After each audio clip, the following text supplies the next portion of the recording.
Il-verżjoni l-ġdida tal-ġurnal In-Nazzjon qed tintlaqa tajjeb ħafna mill-qarrija, hekk kif fl-ewwel ġranet kien hemm kummenti pożittivi ferm għal din id-dera aktar moderna u friska illi ħadu l-gazzetti tal-Partit Nazzjonalista. Hekk stqarr l-editur ta' In-Nazzjon Erik Sattart f'kummenti ma' dan l-istazzjon.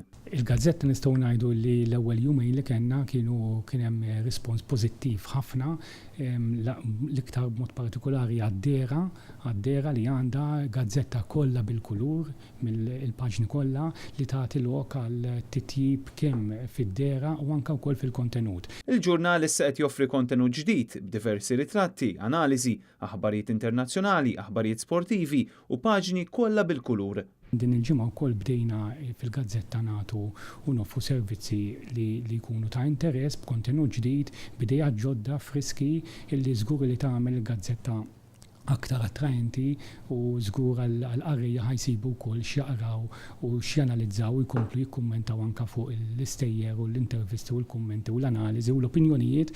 Għandna numru kbir ieħor ta' opinjonijiet li jkomplu qed inżidu biex jagħtu spettru aktar wiesa' fuq id-dibattiti li jkunu għaddejjin fil-pajjiż. In-Nazzjon introduċa wkoll innovazzjoni oħra fejn kull ġimgħa qed jaqbad suġġetti li jkun fl-aħbarijiet u jieħu kummenti ta' personalitajiet li jiffukaw fuq dik it-tema partikolari.